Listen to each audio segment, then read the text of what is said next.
Indian administrative service, भारतीय प्रशासनिक सेवा, IAS।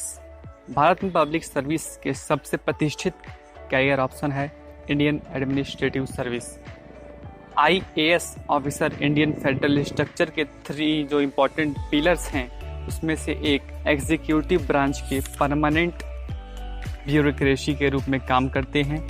इनका काम गवर्नमेंट के इलेक्टेड बॉडी द्वारा दिए गए डिसीजंस को ये इम्प्लीमेंट करने का काम करते हैं। क्योंकि IAS ऑफिसर बहुत सारी रिस्पॉन्सिबिलिटीज़ को हैंडल करते हैं, इसलिए गवर्नमेंट के द्वारा इनको बहुत सारी powers, perks and facilities and duties बहुत इनको मिलती है। बात करने वाले हैं बेहद ही इंटरेस्टिंग टॉपिक के बारे में, IAS ऑफिसर को मिलने वाली पावर, ड्यूटीज़ एंड बेनिफिट्स के बारे में। IAS एक ऑल इंडिया सर्विस है। ऑल इंडिया सर्विस में 3 पोस्ट आती हैं, IAS, IPS, IFS, Indian administrative service, Indian police service, Indian forest service. All India service का मतलब होता है कि ये ऑफिसर सेंटर और स्टेट दोनों में ड्यूटी करते हैं। अगर गवर्नमेंट कोई योजना लाती है तो मिनिस्टर्स जो होते हैं वो उस योजना का सुपरविज़न करते हैं और IAS ऑफिसर उस जो योजना होती है उसको इम्प्लीमेंट करने का काम करते हैं। एक IAS की पावर कितनी होती है, इस बात का अंदाज़ा हम इस बात से लगा सकते हैं कि एक मिनिस्टर जो होता है वो चीफ मिनिस्टर को कहकर IAS ऑफिसर का ट्रांसफ़र करवा सकते हैं, लेकिन उसको डिसमिस नहीं करवा सकते। जो डिसमिस करने की पावर होती है वो सिर्फ प्रेसिडेंट ऑफ इंडिया के पास होती है, क्योंकि यही उसको अपॉइंट करते हैं। IAS ऑफिसर को डिस्ट्रिक्ट कलेक्टर के अलावा बहुत सारे बोर्ड्स, कल्चरल डेवलपमेंट बोर्ड्स का हेड बना सकते हैं, PSU का हेड बना सकते हैं। इनके अलावा इनको किसी खास मिशन के लिए भी विदेश भी ये भेज जा सकते हैं, या फिर सेंट्रल गवर्नमेंट के वेरियस मिनिस्ट्रीज़ में ये joint secretary, additional secretary, principal secretary और कैबिनेट सेक्रेटरी ऑफ इंडिया के पोस्ट पे भी IAS ऑफिसर की नियुक्ति होती है। डिस्ट्रिक्ट लेवल में जो सबसे हेड ऑफिसर होते हैं वो होते हैं district magistrate, district collector, deputy commissioner. एक IAS अफसर को सबसे ज़्यादा पावर और रिस्पॉन्सिबिलिटी जिस पोस्ट में मिलती है वो डिस्ट्रिक्ट कलेक्टर की ही पोस्ट होती है। अब बात करते हैं हम अपने टॉपिक पर IAS officer power and duties. एक IAS ऑफिसर अपने एरिया में law and order and general administration के रिस्पॉन्सिबल होता है। कैरियर की बिगिनिंग में IAS ऑफिसर स्टेट एडमिनिस्ट्रेशन में सब डिविजनल लेवल पर काम करते हैं, मतलब SDM के रूप में काम करते हैं। डिस्ट्रिक्ट लेवल पर इनका काम बहुत ही ज़्यादा बढ़ जाता है।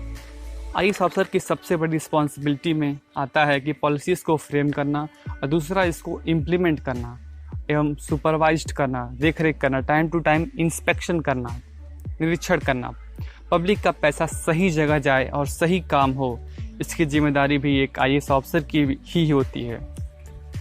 अब हम बात करते हैं कुछ कानूनों के बारे में जो एक IAS ऑफिसर को पावर देते हैं। क्रिमिनल प्रोसीजर कोड 1973 का सेक्शन 107, 108, 109, 110, 133, 144, 176 टेनेसी लॉ भी इसको पावर देता है। नेशनल डिजास्टर मैनेजमेंट एक्ट भी एक IAS ऑफिसर को पावर देता है।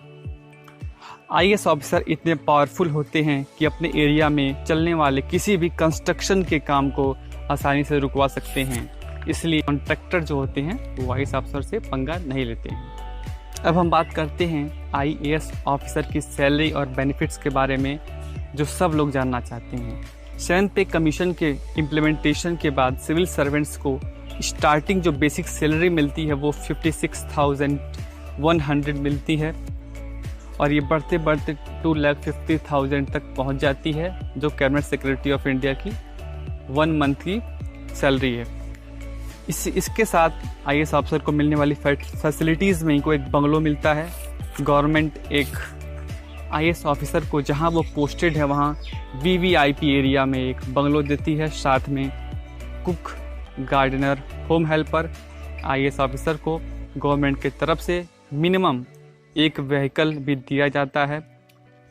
एक व्हीकल के साथ उसके सभी खर्चे, सभी एक्सपेंडिचर गवर्नमेंट उठाती है, उसके मेंटेनेंस का, उसका सर्विसिंग का, हर चीज़ खर्चा गवर्नमेंट उठाती है। IAS अफसर को ऑफिशियल काम के लिए एरोप्लेन में, ट्रेन में फर्स्ट क्लास की टिकट बिल्कुल ही फ्री मिलती है। इसी के साथ IAS ऑफिसर को free light, free internet, BSNL landline, broadband free. IAS officer government के लिए इतना इम्पोर्टेंट पर्सनालिटी होता है, इनको सिक्योरिटी भी गवर्नमेंट प्रोवाइड कराती है। एक IAS ऑफिसर जब कहीं भी ट्रैवल करते हैं तो इनके साथ 2 से 3 गार्ड रहते हैं प्रोटेक्शन में। IAS officer in case of emergency अपनी और अपनी फैमिली की सिक्योरिटी भी बढ़ा सकते हैं, क्योंकि सभी लॉ एंड ऑर्डर इन्हीं के अंदर होता है।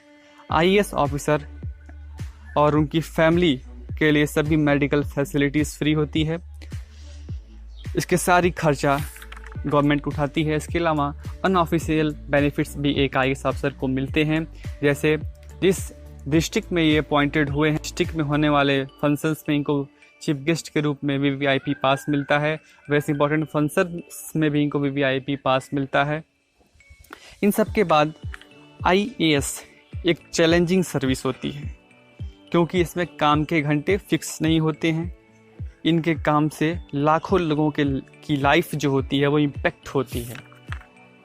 IAS एक परफेक्ट अपॉर्चुनिटी भी होती है उनके लिए जो समाज के लिए कुछ करना चाहते हैं। तो दोस्तों, ये रही IAS ऑफिसर की पावर्स, पर्क्स एंड ड्यूटीज़ से रिलेटेड वीडियो आपके सामने।